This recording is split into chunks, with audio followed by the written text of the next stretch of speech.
It's kind of a fresh day here at Headingley, a little overcast, but Kevin Pietersen has won the toss and England will bat first. More good news for you. Yeah, it is a pretty good start today. I think the good news started yesterday with Stevie turning around on his retirement, his early retirement. To come out of it now and to get started with us today is brilliant. I've been working quite hard behind the scenes to get him right. To get a lot of encouragement from a lot of players, ex-players, and just Joe Public to try and get Steve back in. So I'm really happy. And is this a long-term commitment from Steve Harmison? Will he tour with you as well if chosen? Well, that's something we've discussed with Steve, and it's something that he's still looking at. And it's definitely looking a lot more positive than it is negative, so let's hope so. I like the look of your side, plenty of youth, lots of all-rounders too. There's a load of all-rounders, yeah. I don't even think I'll get a bowl today. Yeah, no, it's a good side. It's a side that hopefully if we play to our potential, we should beat South Africa, so we'll have to wait and see. You're feeling generally very positive, nice vibe going with your team. There is at the moment. This new era is definitely a fresh start and a fresh vibe, so we'll have to see how we go in one-day cricket. We started pretty well at the Oval, we'll just have to wait and see how we go here. All right, let's have a look at the sides that have been announced by the captains. We'll start with England, and Kevin Pietersen talked about the return of Steve Harmison. That is fantastic news. Look at all the all-rounders. Look at the opportunity here for Samit Patel as well. He got a gig against Scotland the other day, but he's been doing so well for Nottinghamshire. He deserves this opportunity. That's a clever move by the selectors. England have gone for Ian Bell and Matt Pryor at the top of the order, and I talked about how young this side is. Andrew Flintoff is 30. He's the oldest of the England players. Now here's a stat for you: 549 caps in that England side, 1,277 in the South African side, who welcome back Herschel Gibbs. Keep an eye out for JP Duminy and also for Vernon Furland. Much excitement here then at Headingley. We're expecting a full house in. We're also pleased to have Alex Stewart on our commentary team as we go through these matches. Nice to see you. 170 one-day internationals of your own, but not a successful career for England in one-day cricket, not for a long, long time. This looks a good team on paper. Why do England perennially underachieve? They haven't been consistent in their selection, probably not since 1992. That was the best one-day side I played in when we lost in that World Cup final. Since then we've chopped and changed, we've got someone in for a couple of games, moved them on, we've picked bits and pieces cricketers, which at international level you can't do. This side looks really good, it looks well balanced, it's got youth on its side, but it's also got pace in Harmison and Flintoff and good attacking batsmen at the top of the order, Bell, Pryor, Pietersen and Shah. 170 games for you and a number of them opening the batting. We're going back to that format here with Matt Pryor opening the batting. I think you're a fan of his. I am. I think he's a very good cricketer. He may have been harshly treated, being left out after one poor test match in Sri Lanka, but he's gone back to Sussex. He's told to go back and perform for his county, which he's done. He's warranted selection. I just hope now when he opens he plays like he does for Sussex, takes on responsibility, wants to be the main man and doesn't just get a pretty 20 or 30 but goes on to get a big meaningful score. All right, thank you very much. We look forward to hearing from you as the matches progress. Overall here, conditions iffy, I'd say. In the main, you'd reckon they'd help bowlers. Having said that, you'd rather not be batting tonight. I think England have got it right. They'll bat first.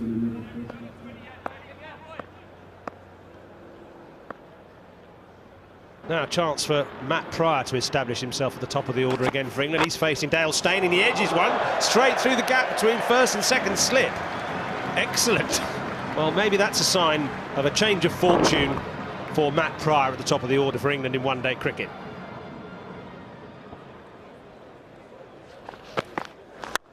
Good shot from Matt Pryor, showing the benefit of the form he's had for Sussex this summer. 300s, an average of 56. That was straight off the middle.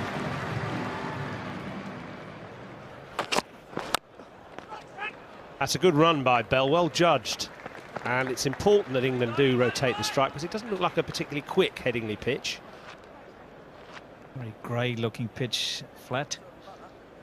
Has been a bit of rain, so perhaps not the bounce that the fast bowlers would like.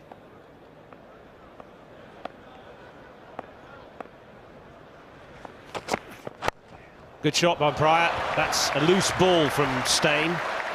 Trying to find a little bit of swing away towards the offside, but giving something that Pryor liked on his pads.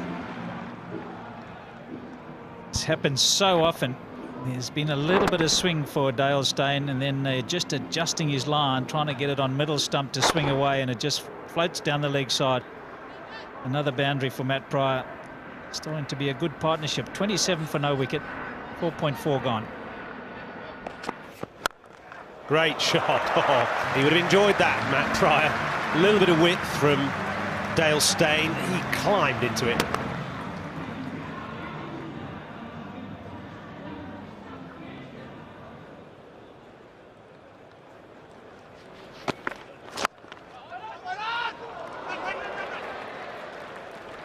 Well, he made a bit of a mess of that, AB de Villiers.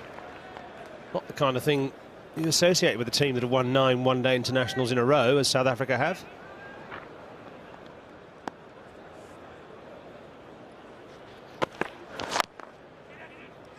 That's a bit tight. If he hits, he would have been out there. Sharp anticipation from de Villiers. And Pryor was a little bit late setting off. Now this is a very good race, AB de Villiers versus Matt Pryor, and AB will be very disappointed with that.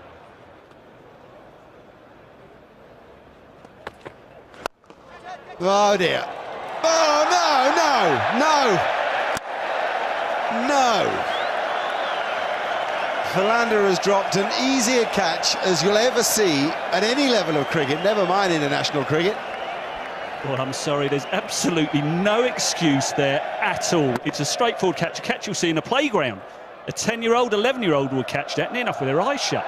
But that, I'm sorry, is appalling. But let's just mention the batting now. Matt Pryor has played exceptionally well, but as he has done in all his international career to date, gets a nice pretty 20, 30, and then plays an unnecessary shot. He's almost thrown his wicket away.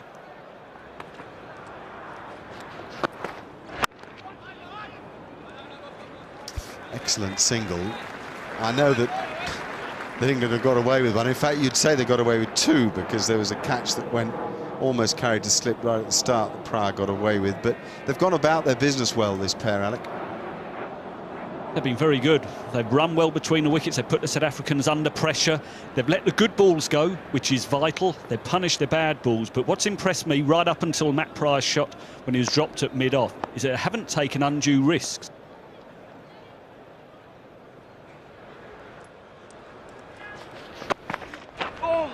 Whoa, how's that? Now that's a serious delivery. It's the first time that Makar and Tierney has really tried to hit the pitch.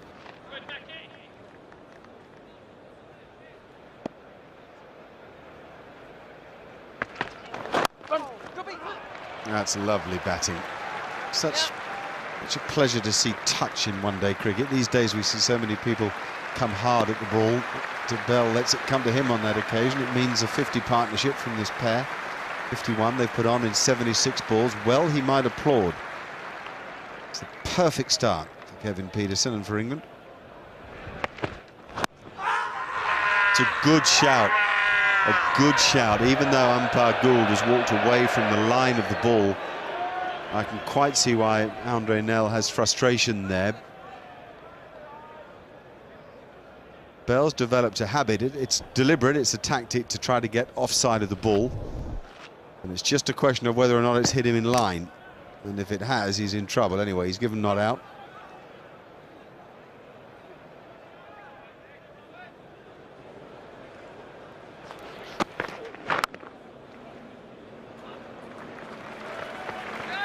Nicely stolen single. We've seen a fair few of those.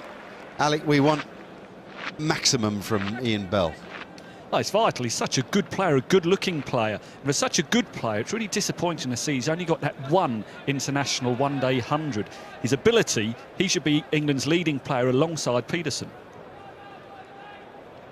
Good start for England, 65 for no wicket, just 17 overs have been bowled, and Graham Smith is the man with all the problems. He's got to G his side up. They came over with the express purpose of winning the Test series, and they did that. And now they've got a little bit of a hangover, so he's got to get his men all G'd up.